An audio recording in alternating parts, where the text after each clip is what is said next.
കൂട്ടുകാരെ, സമ്പത്ത് കാലത്ത് തൈ 10 വെച്ചാൽ ആപത്ത് കാലത്ത് കാ 10 തിന്നാം അല്ലേ? അങ്ങനെയല്ലേ നമ്മൾ കേട്ടിട്ടുള്ളത്? അതെ. ഇത് കണ്ടോ, ഇതിൻ്റെ പേരാണ് ലേഡീസ് ഫിംഗർ. ഇത് ഷുഗർ പേഷ്യൻറ്റുമാർക്കെല്ലാം നല്ലതാണ് കഴിക്കാൻ, നല്ല ഗുണമുള്ളതാണ് കേട്ടോ. എല്ലാവരും കഴിക്കാം. ഓക്കെ. അങ്ങനെ ഒരു പെട്ടെന്ന് തോന്നി ഇങ്ങനെയൊക്കെ വെച്ച് നമ്മൾ കൃഷിയൊക്കെ ചെയ്ത് കഴിഞ്ഞാൽ നമുക്കത് ഒരു കാലത്തത് ഉപകാരമായി തീരും. അപ്പോൾ ഈ നാടുകളിൽ നമുക്ക് കൃഷിയോടൊക്കെ ഒരു താല്പര്യം ഉണ്ടാവണ്ടേ? നമ്മുടെ കേരളത്തിൽ നമുക്ക് എപ്പോഴും ഓർക്കണം കൃഷിയിലൊക്കെ അതൊരു നല്ലൊരു നമ്മുടെ കേരളം സുന്ദര കേരളമായി മാറട്ടെ, കൃഷി കേരളമായി മാറട്ടെ. ഇസ്രായേൽ മരുഭൂമി പ്രദേശത്ത് ഇസ്രായേലിൽ കനകം വിളയിക്കാൻ സാധിച്ചെങ്കിൽ ഇന്ന് നമ്മുടെ ഈ കേരളത്തിൽ, സുന്ദരമായ കേരളത്തിൽ നമുക്ക് കൃഷി വളരെ അത്യുത്തമമായി തീരുക തന്നെ ചെയ്യും.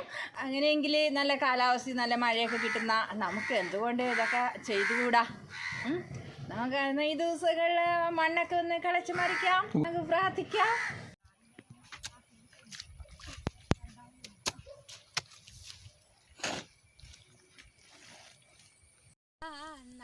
സ്നേഹത്തിനധ്വാനം ഒരു നാളും വ്യർത്ഥ അല്ല.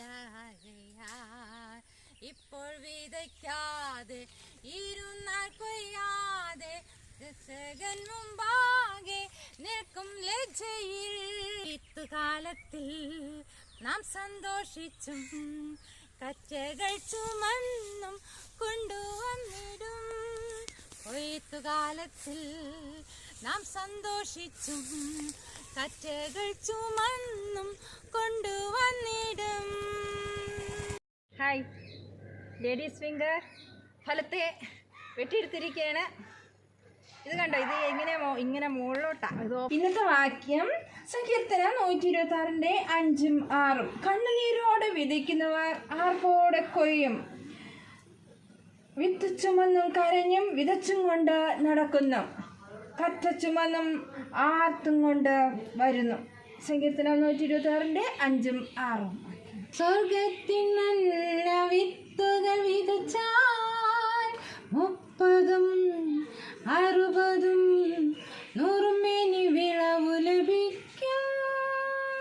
സ്വർഗത്തിൽ നല്ല വിത്തുകൾ വിതച്ചാൽ 30 60 100 മേനി വിളവു ലഭിക്കും. കണ്ണുനീരോടെ വിതയ്ക്കൂ, അപ്പോഴും ആനന്ദത്തോടും കൊയ്യാം. കണ്ണുനീരോടെ വിതയ്ക്കൂ, അപ്പോഴും ആനന്ദത്തോടും കൊയ്യാം. വിത്ത് ചുമന്ന് കരഞ്ഞും വിതച്ചും കൊണ്ട് നടക്കുന്നു, കറ്റ ചുമന്നും ആർത്തും കൊണ്ടുവരുന്നു.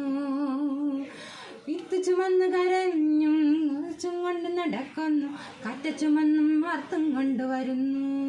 സ്വർഗത്തിൽ നല്ല വിത്തുകൾ വിതച്ചാൽ 30 60 100 മേനി വിളവു ലഭിക്കും. സ്വർഗത്തിൽ നല്ല വിത്തുകൾ